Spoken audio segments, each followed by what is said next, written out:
The name Milka Duno is a name that will likely give IndyCar fans anything between a simple pang of anxiety or a full-blown panic attack. Her brief time in the series was pretty terrible, as she attracted the attention of journalists, fans, and other drivers in all the wrong ways. Her only full-time year in the series was no exception. If anything, it served as a basis for that stereotype. It was truly a god-awful year, with performances about as awe-inspiring as watching a rusty nail get hammered through a gangrenous toe. So in this video, I'd like to recount the tale of her first and only full-time year in the IndyCar series, and you are in for the ride of a lifetime. Today, I tell the story of Milka Duno's brutal 2010 IndyCar season.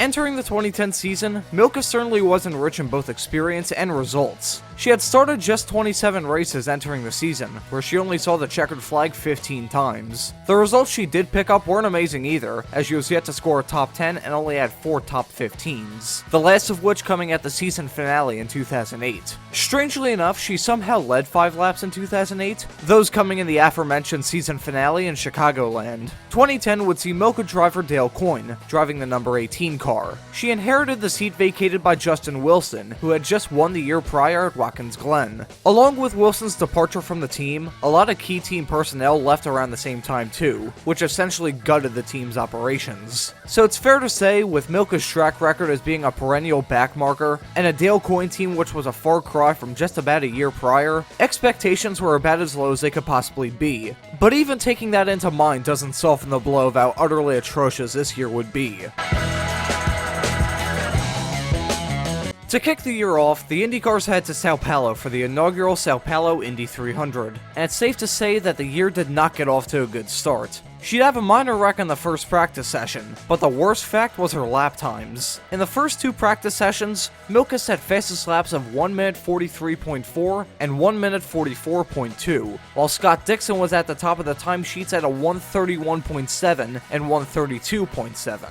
In practice alone, Milka was about 11 seconds slower than the fastest cars on track. She qualified about 8 seconds slower than pole sitter Dario Franchitti, meaning that if IndyCar had a 107% rule for qualifying, the rule Formula 1 has for qualifying for a race, Milka wouldn't have qualified for the race, or a majority of the races this year. Speaking of the race, that would end poorly too, as she would crash less than 25 laps in. It's fair to say that Sao Paulo was a pretty rough weekend, but my god, St. Pete would make Brazil look like a grand slam. In terms of pace, it wasn't too terrible, as she qualified in less than 7 seconds off the pole, but the big bugbear this weekend was how Milka spun in pretty much every session that weekend. A note pointed out by Scott Goodyear after she spun and stalled on the pace laps. Her race wouldn't last very long, as after just 7 laps she retired from the race, leaving her in last place. After this pretty miserable beginning to the 2010 season, Barber was honestly a big improvement. It was the closest she's been to the top time in qualifying so far this year, being just over 8 seconds slower than the pole time. As for the race, she'd actually see the checkered flag, albeit second to last 4 laps down, but she did actually finish this race. Of the first 11 races of the 2010 IndyCar season, she would only see the checkered flag twice. This was one of them,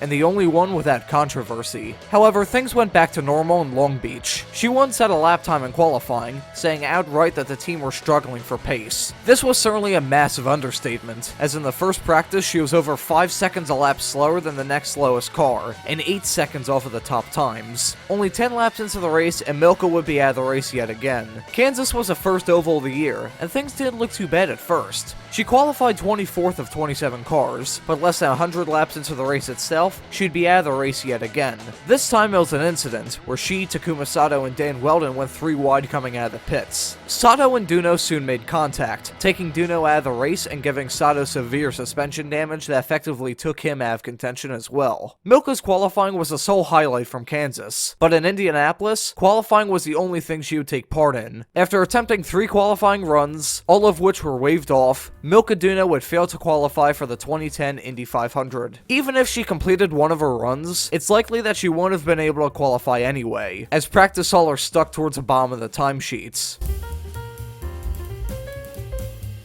Texas after this saw her best qualifying of the season, as Duno would start 17th. Unfortunately for her, she wouldn't see the checkered flag, as a punctured radiator knocked her out of the race after 116 laps. After starting last in Iowa and nearly ending Will Power's day when the Aussie tried to lap her after just 21 laps, Duno would retire from yet another race. We're 8 races into the season, and so far she's failed to qualify once and failed to finish 6 times. But although she would see the checkered flag in Watkins Glen, finishing 23rd, that's not what people remember from her this weekend. During qualifying, she was accused and confronted by Ryan Hunter-Reay for blocking in qualifying, which caught the media's attention. This wasn't the first time she had an incident like this, as just a few years prior, she got into a scuffle with Danica Patrick. The media ran and then spread the story like wildfire, and IndyCar had to do something. Milka Duno would be put on probation for not meeting IndyCar's minimum performance standards. The rule around this was that she had to be within 107% of the times at the road and street tracks, and within 10 miles an hour at the ovals. This probation that she was put on has to make you wonder about her previous DNFs. She had retired multiple times throughout the year due to handling problems, quote unquote, but was this actually her just getting parked by race officials, or even the team themselves? It may seem like a far-fetched theory, but I think there's some validity to this, as after Watkins Glen, she would retire with handling issues both times. But after the summertime blues that dogged the last 5 races, she would actually start to finish the races.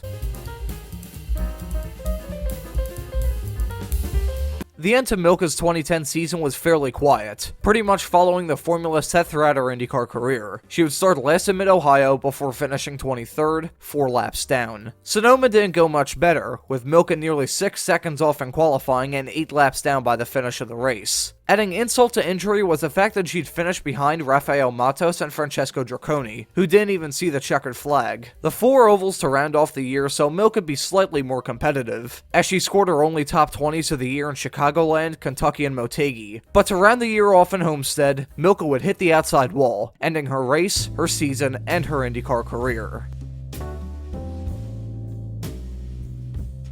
Milka would make the change to stock cars in 2011, where she stayed for 3 years before ending her driving career. It's safe to say that Milka's time in IndyCar was controversial to say the least, as the only real thing she brought to the table was sponsorship money from Citgo, which a lot of teams really wanted after the financial crash of 2008. Racing has always needed paid drivers, and Dale Coyne Racing is no exception. If it wasn't for drivers like her, Hiro Matsushita, Alex Young, and many other heavily criticized drivers that have driven for Dale Coyne over the years, that team would have gone bankrupt years ago. But that doesn't make them immune from criticism either. Milka was just completely hopeless throughout the year, as her performances in 2010 were pretty bad. It's abundantly clear that she clicked more with the ovals, but when it came to the road courses, she was pretty hopeless. With 0 top 10s, 0 top 15s, only 3 top 20s, 1 DNQ, 9 DNFs, a best finish of 19th, and a probation for poor performance, the 2010 IndyCar season was absolutely brutal for Milka Duno. Thank you for watching, and have a great afternoon.